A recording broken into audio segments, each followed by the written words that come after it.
Hello everyone, welcome to biology class. So we have started the chapter biomolecules, and in this particular video we'll talk about what are the different factors which affect the enzyme activity. हमने पिछले video में पढ़ा था कि enzymes वो activation energy को lower कर देता है, करेक्ट, लेकिन दे आर सर्टेन फैक्टर्स जो एंजाइम की एक्टिविटी को अफेक्ट कर सकती है. That is what we are going to look in this particular video.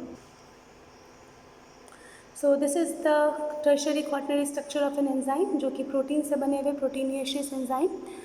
So we have seen that protein is having 3 structures and 4 structures. Similarly the enzymes have the primary, secondary, tertiary structures.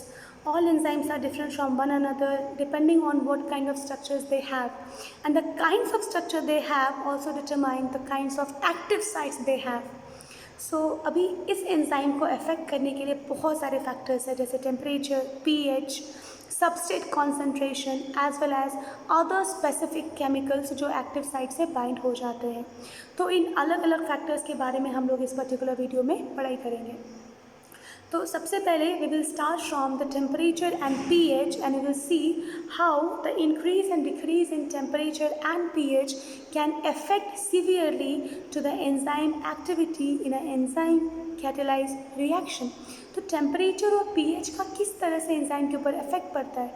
अगर 2 degree to 4 degree Celsius temperature है या 50 degree Celsius temperature है, कुछ enzymes मैंने बताया था आपको जो 80 डिग्री सेल्सियस पे भी काम करते हैं, कुछ एंजाइम 2 डिग्री सेल्सियस पे काम करते हैं.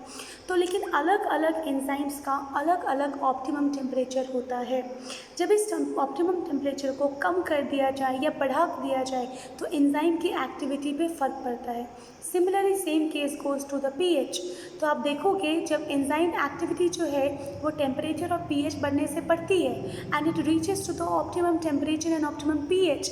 But once the optimum is reach, so either you increase the pH or you increase the temperature, the activity will not increase, it will go down.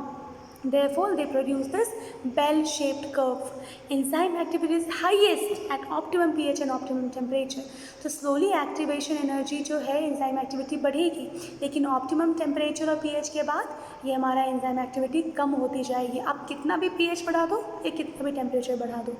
सो एक ऑप्टिमम टेम्परेचर या optimum pH यहाँ पे बात दी गई है, और जब तक वो नहीं पहुँचता है तब तक एंजाइम एक्टिविटी बढ़ती जाती है टेम्परेचर और पीएच बढ़ाने पे. तो आई होप कि ये कर्व और ये ग्राफ आपको समझ में आया होगा कि किस तरह से पीएच और टेम्परेचर काम करता है. और यही रीज़न है कि अलग अलग एंजाइम के लिए अलग अलग पीएच और टेम्परेचर है. अगर आप उससे ज़्यादा पीएच और टेम्परेचर प्रोवाइड करोगे तो इफेक्ट जो है वो एंजाइम का कम हो जाएगा. Now we will see the substrate concentration, कि जैसे जैसे सबस्ट्रेट कॉन्सेंट्रेशन को बढ़ाएंगे कम होंगे तो क्या इफेक्ट पड़ेगा. तो यहाँ पर एक वाई प्लॉट पे हम लोगों ने रखा है वेलोसिटी ऑफ रिएक्शन, और दूसरे प्लॉट पे हमने रखा है सबस्ट्रेट कॉन्सेंट्रेशन. तो जैसे जैसे हम लोग सबस्ट्रेट का कॉन्सेंट्रेशन बढ़ाते हैं आप देखोगे कि velocity and rate of reaction is same बेटा, ठीक है. तो वेलोसिटी बढ़ती जाती है, लेकिन जब वो वी मैक्सिमम वेलोसिटी पे जब वो पहुंच जाती है, V max is or maximum velocity, तो उसके बाद आप सबस्ट्रेट बढ़ा भी दो तो भी रिएक्शन नहीं बढ़ेगा. क्यों? क्योंकि एंजाइम तो सैचुरेट हो गया बेटा. जितने भी एंजाइम थे सब में सबस्ट्रेट बाइंड हो चुका है. तो अगर आप सबस्ट्रेट इंक्रीज भी कर दोगे तो हमारे पास एंजाइम एक्स्ट्रा है नहीं बाइंड होने के लिए. देखो यहाँ पर, so we have a certain enzymes and we have this red colour substrate, ठीक है. तो जैसे जैसे सबस्ट्रेट बढ़ रहा है हमारी वेलोसिटी ऑफ रिएक्शन बढ़ रही है, हमारा जो एंजाइम्स है वो सबस्ट्रेट को लेने की कोशिश करेगा. लेकिन जब सारे एंजाइम्स के बाद सबस्ट्रेट फुल हो जाएंगे तो सबस्ट्रेट का कोई फ़ायदा नहीं है. You can increase the substrate but enzyme activity will not be affected, ठीक है. Now the third factor is binding of specific chemicals. तो हमारा एक्टिव साइट्स होता है एंजाइम में जिसमें सबस्ट्रेट रेड कलर सबस्ट्रेट को आके बाइंड करना था, पर ये लोग कम्पीट करते हैं. इनहिबिटर कंपाउंड आता है जो कि कम्पीट करते हैं एक्टिवेशन के लिए.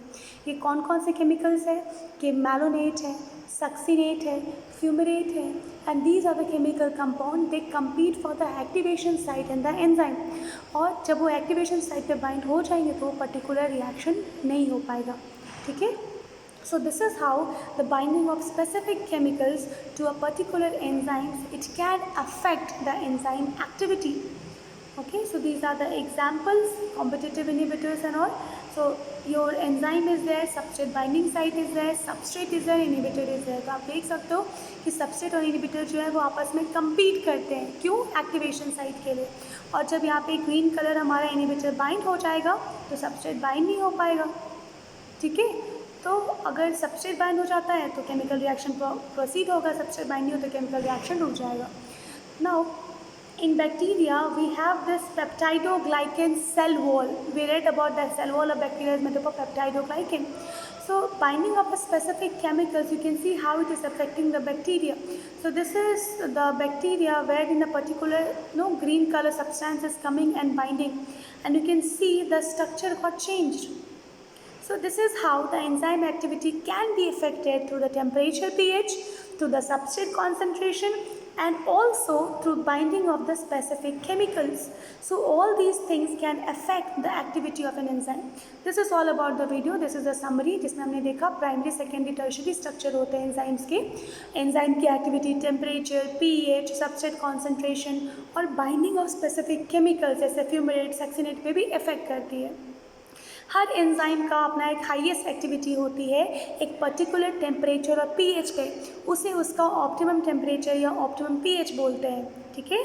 और वो प्रोसेस जिससे हमारी एक्टिविटी जो है एंजाइम की वो कम हो जाती है, इनहिबिट हो जाती है, और जो केमिकल्स हमारे उस इनहिबिशन में काम करते हैं उनको इनहिबिटर्स बोलते हैं।